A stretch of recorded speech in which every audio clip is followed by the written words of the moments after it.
Yuki is the star of this episode of Gundam Build Divers, where he receives some much-needed development, and even teams up with an unlikely ally.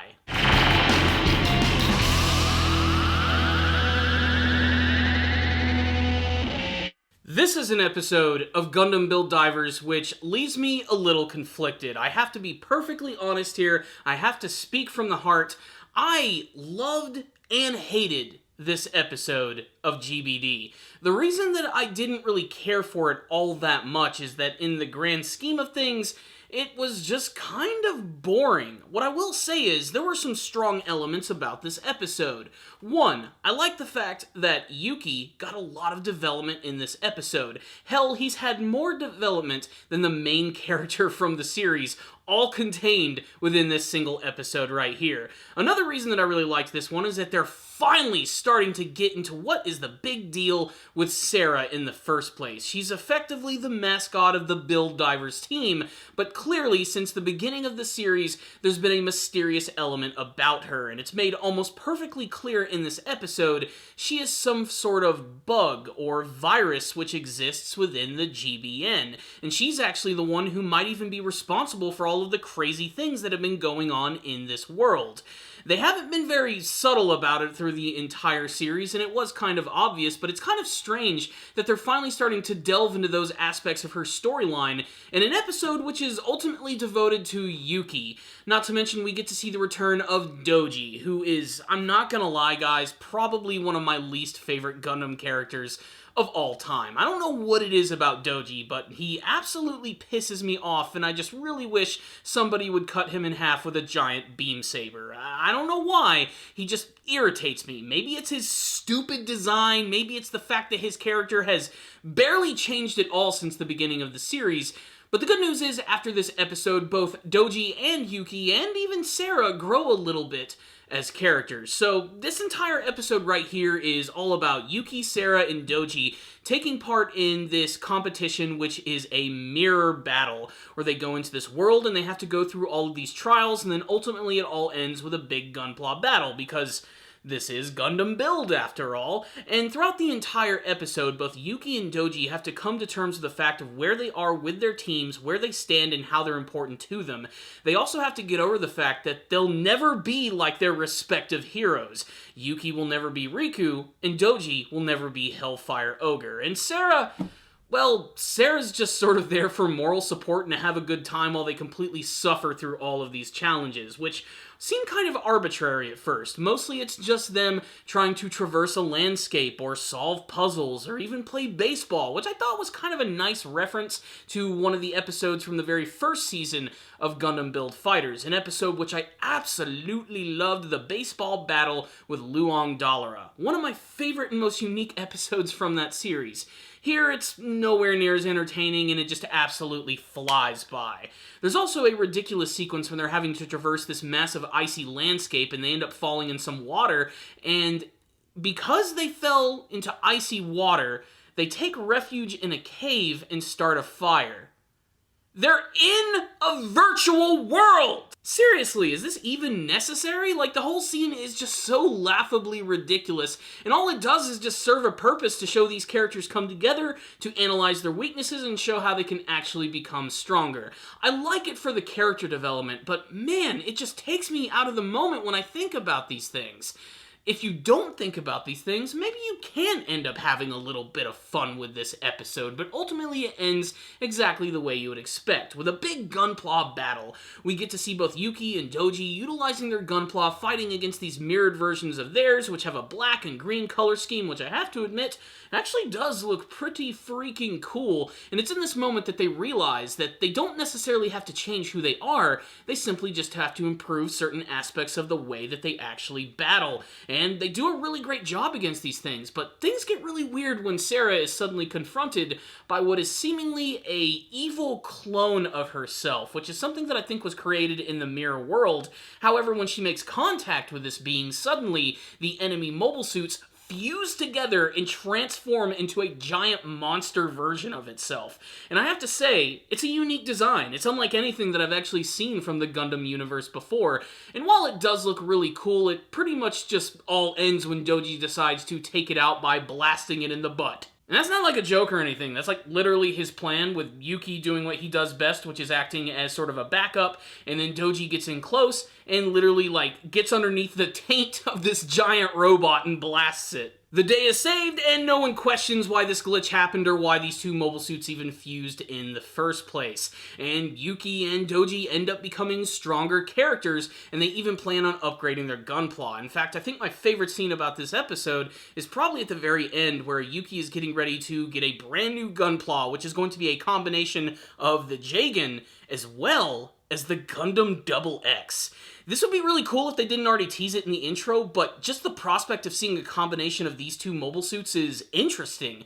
You don't usually see someone mixing gunpla and gym parts together. It's just really interesting, and I just cannot wait to see that. What I will say is, this episode certainly did solidify the fact that Yuki is without a doubt my favorite character from the Build Divers force. He's had the most development, he's incredibly passionate, he's constantly upgrading and improving his gunpla in a way that always manages to impress. He has actual motivation, outside of just being a super nice guy who likes Gundam. So what's the rundown on this episode of Gundam Build Divers? While I'm not the biggest fan of this episode and the developments that came with it, there are still a lot of things that I do enjoy about this episode. One, I liked that this episode actually decided to take some risks. I liked that they were able to fight against non-gunpla for like one of the very first times in the series. There's a great scene where they go to this like monster island and they have to fight against these literal like little Oni versions of Gundams, which are like organic looking. Like, they're just so crazy and unlike anything I've seen from the show,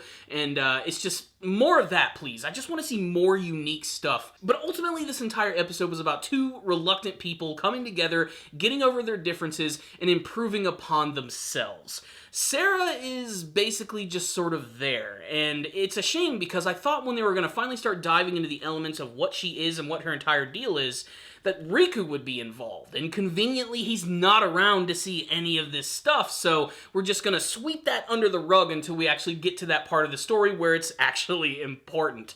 Also, where's Tsukasa Shiba at? Are they ever gonna use that character again? Is he another one of those guys who just gets thrown out the window and we're never gonna use him again? I don't know. The more I watch Gundam Build Divers, the more I start to not enjoy it as much. There's still a lot of things about the series I get a kick out of. Like, I still love seeing the Patrick Kolasar cameos in every episode. This one has one where you'll blink and you'll actually miss it, and he's completely out of focus when you see it. What's even cooler is that he's actually wearing the clothes of Setsuna F. Seiei. Anyone who knows anything about that series can definitely see a lot of the hilarious irony of that scene right there. Aside from that, and some of the mobile suit designs and some of the action sequences, so far I have to admit, Gundam Build Divers has been kind of disappointing. The good news is it looks like things are going to be picking up in the next episode of the series, where we're finally going to see some one-on-one battles, and it looks like the main characters are finally going to be fighting against all of their allies and friends from the beginning of the series. Hopefully that means things are going to intensify and we're going to see a lot of really cool new things, but ultimately where this series is still headed, the ultimate mystery of it, is still kind of up in the air, and that alone is kind of what's driving me to the end of Gundam Build Divers. I'm a hardcore Gundam man, so I'm in this to win it anyway. I just have to see how it's all going to end, and even if I don't really feel myself being completely satisfied, I'm still going to add it to my Gundam Blu-ray collection, because I am a completionist at heart, and there's still enough things here that I absolutely love to look at, but still, when compared to the first two seasons, it just does not do it justice at all. This was still not an unwatchable episode, though. I need to stress that. While this has been kind of a negative review, this episode did a lot of good things. Yuki's development is really important. As far as I'm concerned, he might as well be the main character of the series. He seems way more interesting than Riku in just about every way.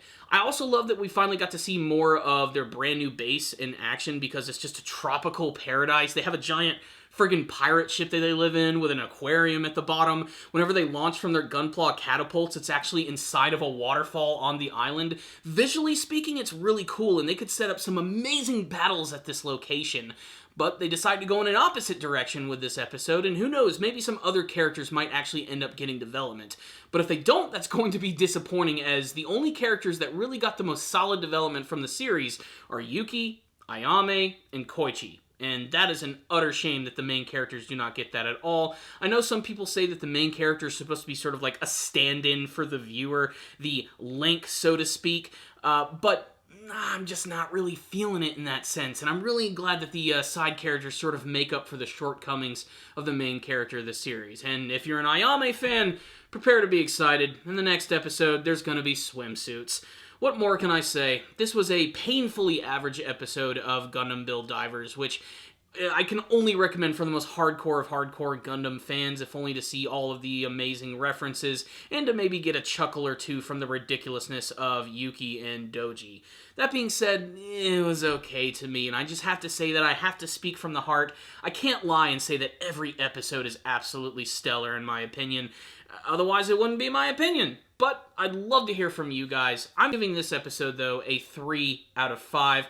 If any of you guys did watch the episode, make sure to tell me what you thought about it in the comments section below, and what you guys hope to see from the rest of Gundam Build Divers. What's the deal with Sarah? Is she really a bug, a virus? Has she been corrupting the entire Gundam Battle Nexus world? Will she have to be actually destroyed or deleted in order to save all of it? Is there going to be a big tournament at the end? Will Tsukasa Shiba actually show up? What do you guys want to see from the rest of Gundam Build Divers? Let's get a discussion going. I'll see you guys next time. And as always, stay down, baby.